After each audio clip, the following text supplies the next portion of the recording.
I I started learning Mandarin on and off since 2010, and I went to Grand Valley. I graduated in 2017, and I was a Chinese studies major. And so part of my requirement in order for me to graduate, I had to either go to Taiwan, Hong Kong, or mainland China to study for at least six weeks or more.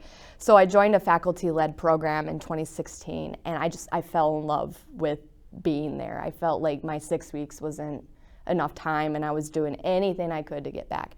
So I learned about this master's program that had a scholarship, and so I wouldn't have gone back if I didn't get a scholarship. It all was paid for, my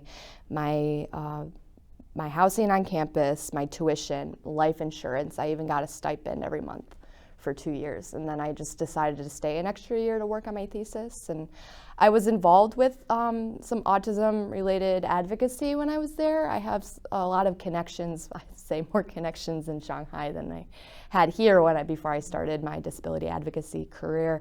But I loved it before COVID, of course.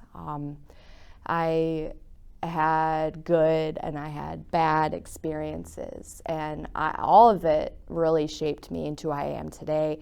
A lot of how I feel, especially now with me wanting to do disability advocacy. I lived in Shanghai for 3 years, and China is not as disability inclusive as it is here.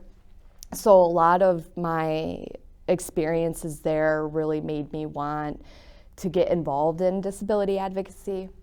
And I didn't know what the word disability advocacy was until October 2019. I received Disability Scholarship to attend the ARC's National Convention in October 2019.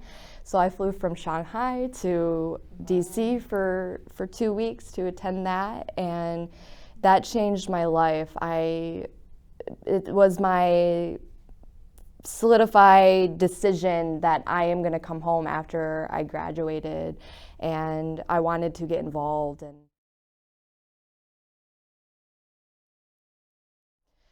I would say a lot of barriers would have to do with environmental. The only issue is that I'm very sensitive to my environment, so it makes it very hard for me to participate in large group gatherings because I'm sensitive to light, to sound, and other aspects of my environment.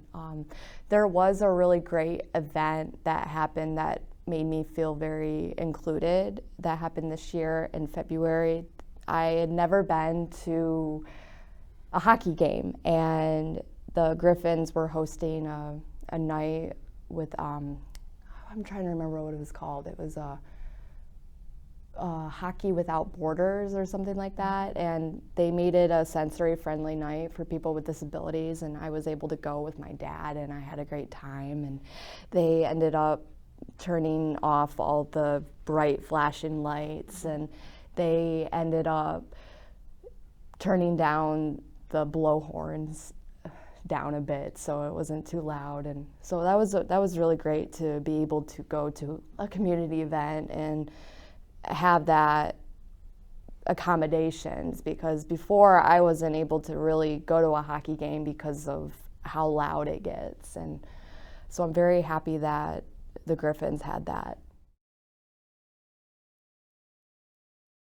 Well, I needed to be. I am still fit. I was a customer of Michigan Rehabilitation Services, and I needed that help for my job search because I came home in July 2020, and I was having a hard time deciding whether or not I should just disclose being autistic and having ADHD. So that was really difficult. And my decision to disclose was because I'm involved with Self Advocates of Michigan. I need to tell my supervisor that, yeah, I have board meetings once a month. It's something I'm passionate about. I don't really like hiding who I am anymore. To me, it's a sense of pride. When I was in China, I didn't hide myself 100%, but I did so in order to make sure that I was protected, because when I was in China, it was very hard to advocate for myself, for my needs, for what I needed. When I did receive those accommodations, it wasn't necessarily because of my doing, it was because of my advisor. So my thesis advisor that I had, even though it was two different departments that we're part of, I focused on autism in China as my studies.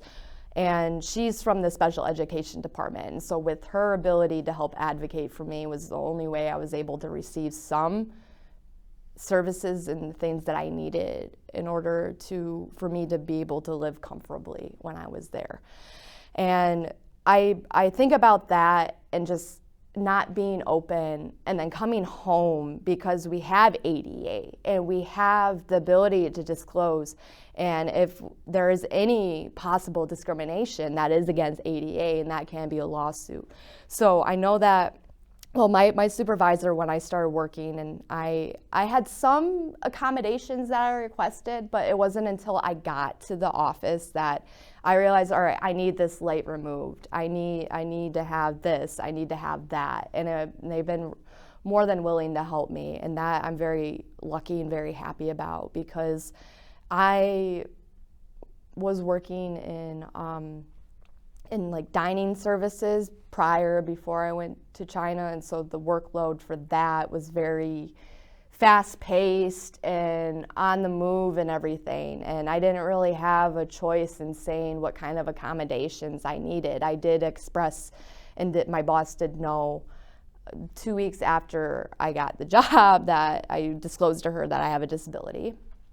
And part of prior to going to China and then coming back, I ended up wanting to disclose because I want to be able to be comfortable. I want to be able to go to work, and I want to be able to feel like I can be a little bit more myself without having to be tired at the end of the day and having to feel the exhaustion of putting on a different face. I would say listen to us. Our voices are very important. I have a board member for Self Advocates of Michigan. I was told that one time he was speaking to politicians, and they weren't looking at him because he has cerebral palsy, and they couldn't really understand him. So they were talking to our policy analyst, and the policy analysis said, "Don't look at me, look at him. He's the one that you need to listen to." So our voices are very important, because without our voices, we wouldn't be able to implement change. I believe it's very important for disabled individuals to be a part of society. After all, society wasn't built for us, and we have to use our voices in order to implement change and to make those changes, and for us to be seen and heard.